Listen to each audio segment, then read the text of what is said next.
नवी मुंबई आणि औरंगाबाद महापालिका निवडणूक जाहीर झाली आहे। 22 एप्रिलला दोन्ही महापालिकांसाठी मतदान होणार आहे, तर 23 एप्रिलला मतमोजणी होणार आहे।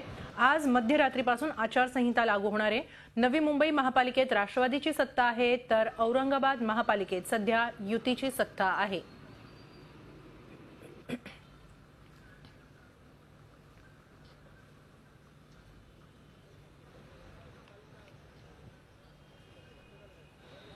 बावीस एप्रिलला मतदान होतं आहे आणि 23 एप्रिलला मतमोजणी होणार आहे। दोन्ही ठिकाणची स्थिती, सध्या राजकीय स्थिती काय आहे जाणून घेऊया।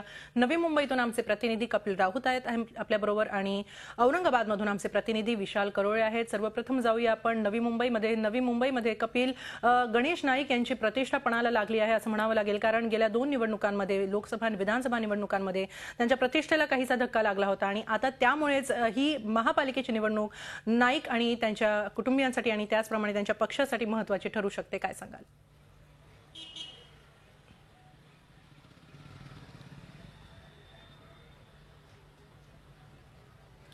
नक्कीच हेमाली, जर आपण बघितलेलं आहे का, जर नवी मुंबई महापालिकेचा इतिहास काढला तर 3 टर्म इथे राष्ट्रवादीची सत्ता आहे। मी गेली 15 वर्ष राष्ट्रवादीची सत्ता आहे।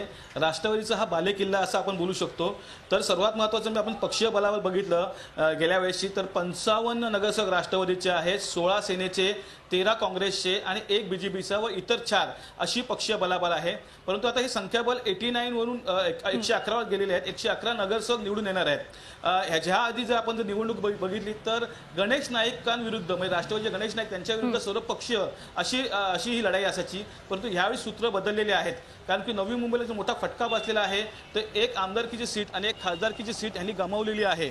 आमदारकीच्या सीटवरती मंदा मात्रे हे निवडून आलेले आहेत आणि त्यांनी आपलं एक वर्चस्व वाढवलेलं आहे। तर दुसरीकडे मात्र खासदार राजन विचारे यांनी प्रस्त वाढवलेले आहेत। सेनेने पक्षपातळी चांगली केलेली आहे। चांगले कार्यकर्ते म्हणजे न्हाटासारखे IAS ऑफिसर सेनेच्या टीममध्ये आहेत आणि ते त्यांचं काम त्यांनी सुरू केलेलं आहे।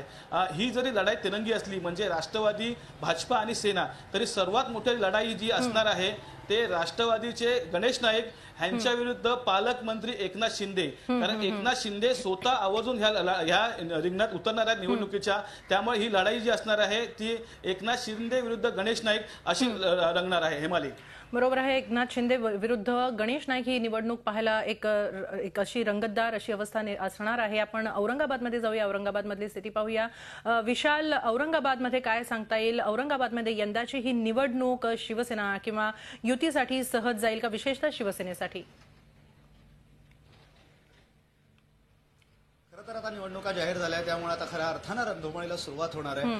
खरं पाहिलं तर शिवसेनेचा बालेकिल्ला म्हणून औरंगाबादची ओळख आहे। गेल्या 20 वर्षांपासून शिवसेना हाच मोठा पक्ष औरंगाबादमध्ये राहिला आहे। मात्र कदाचित यावेळीची परिस्थिती थोडी वेगळी असू शकते।